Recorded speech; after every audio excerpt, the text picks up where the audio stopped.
Welcome to Stuff You Missed in History Class, a production of iHeartRadio's How Stuff Works.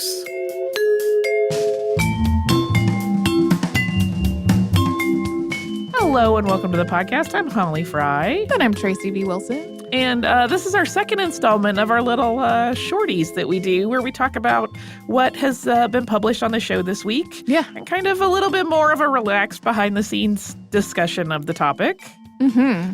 So we're talking about Frances Benjamin Johnston, known more colloquially as Fanny, and her astonishing photography career. It is astonishing. One of the things that came up in the episode that I thought was maybe worth exploration, but we are working purely off speculation, is the fact that she was clearly, in terms of behavior, very feminist and very much about moving women forward in terms of having careers. And she wrote really detailed, like a how-to essentially of how to start a photography career. But she did not identify as a suffragist or as any part of the women's rights movement as it was happening in the late Victorian and early Edwardian eras. Did you have any speculation into why that might be? This is all guesswork. And my only thought is that because she was working in Washington, D.C.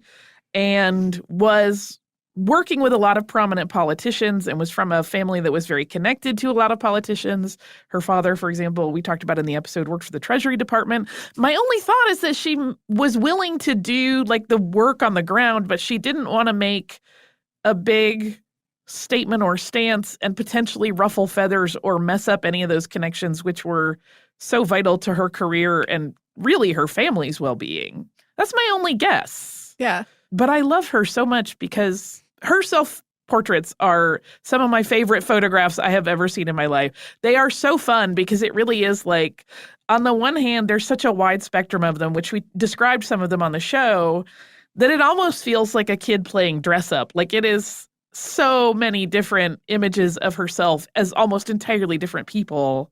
But it also is one of those things that reminds you that people are myriad and none of us is any one given identity, right? Right.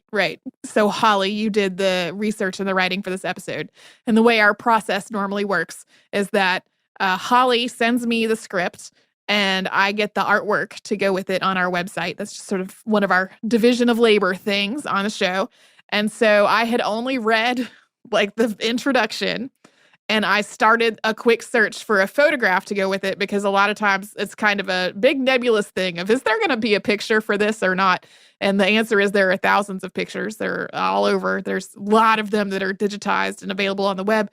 But then I replied back to you having just read that introduction with a link saying, is this the self-portrait you're talking about in this intro? And you were like, yes. And then, of course, once I had read through the whole thing, you described the actual photo. And I was like, well, if I had just hung on for a minute, I would have known the answer to this question. No worries at all. I really, really love the fact that Fanny is one of those rare and unique situations where a lot of her most famous work is at this point more than 120 years old. Oh, yeah. But it is still readily available to see online. Anyone can see her work if they have an internet connection. The Library of Congress has the vast majority of her work. There are other libraries and museums that also have some of her work.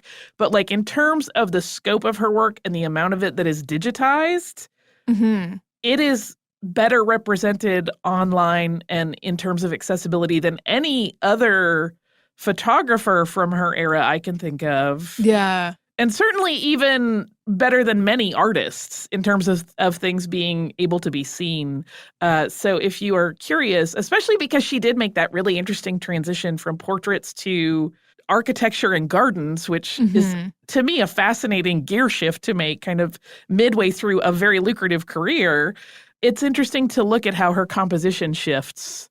There is one particular photograph that she took in the state dining room in the White House that is so beautiful to me in terms of light and composition that it reminds me of some of like my favorite Dutch Golden Age painters in terms of how they use light to focus the eye.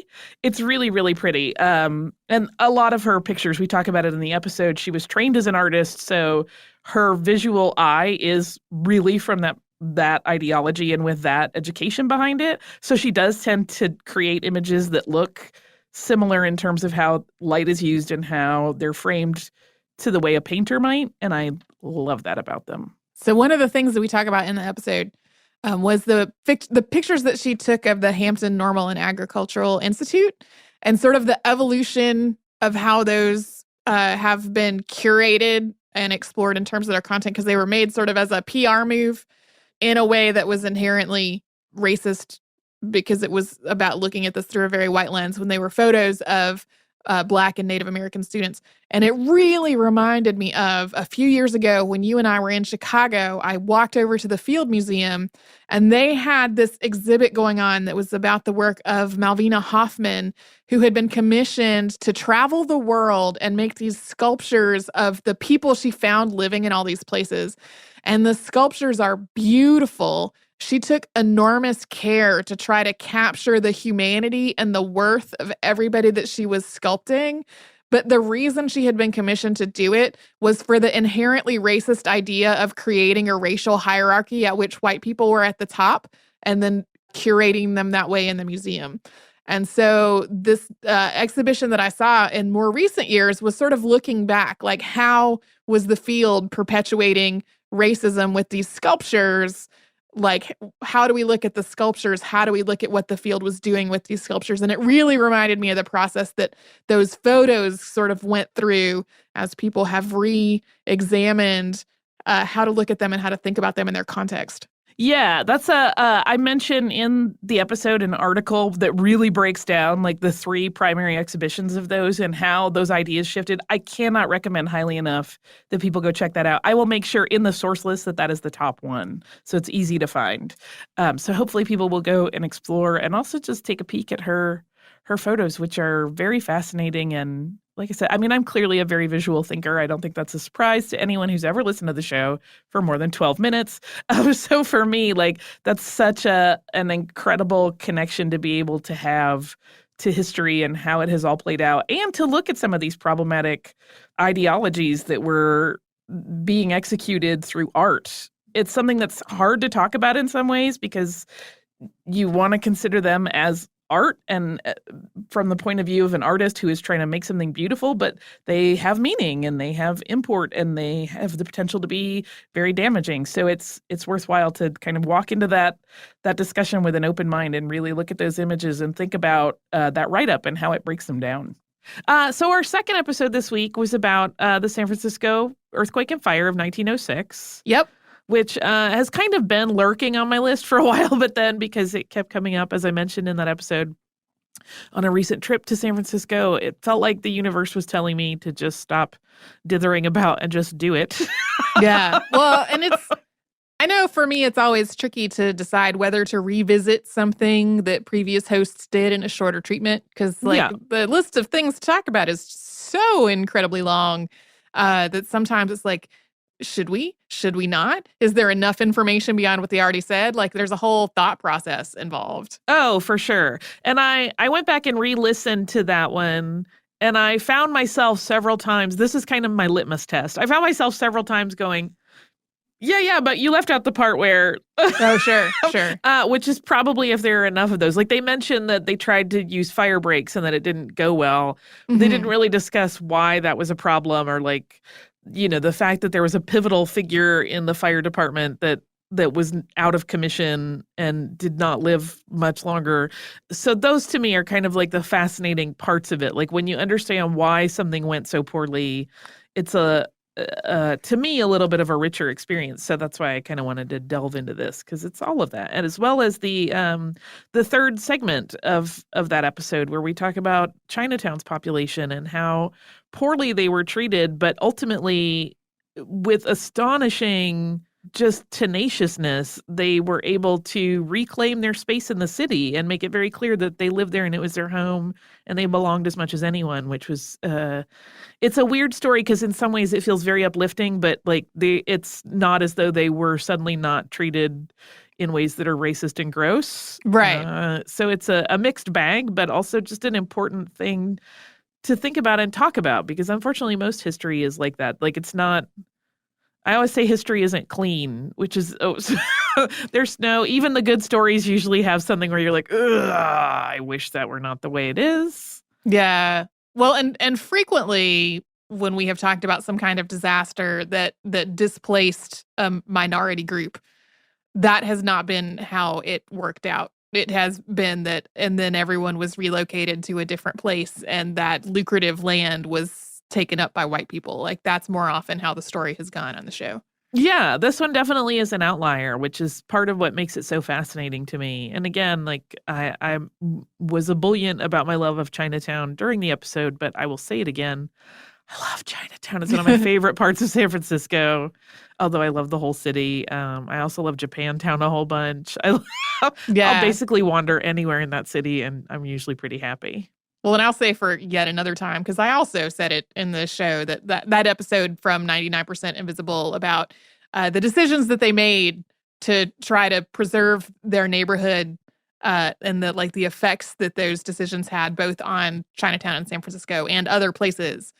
Super interesting to me. Yeah, there's also a thing I wanted to mention. It's in the show notes for the episode, but several years ago, there was an artist who did a series of photographs that are juxtapositional photographs where one half approximately of the image is from this period of devastation when buildings were collapsing or they were on fire, and they kind of blend into scenes that are modern. So you will see someone happily walking down the street with their dog or whatever, and you see that that's the exact place where just a complete devastation of the area had happened at one point. There's one of those pictures that's very hard for me to look at because I'm a wuss, and it's there are several horses that were hit by falling debris and died, and that's a little bit difficult. So if that's a problem for any of our listeners, maybe don't look at those pictures, but they are really beautifully done.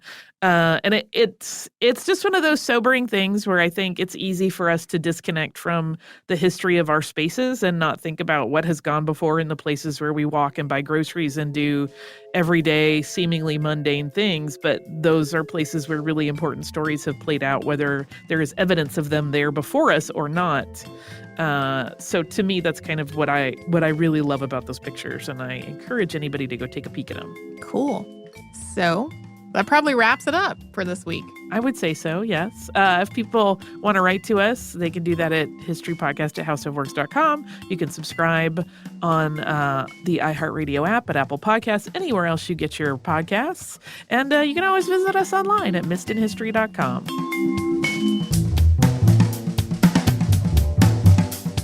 Stuff You Missed in History Class is a production of iHeartRadio's How Stuff Works. For more podcasts from iHeartRadio, visit the iHeartRadio app, Apple Podcasts, or wherever you listen to your favorite shows.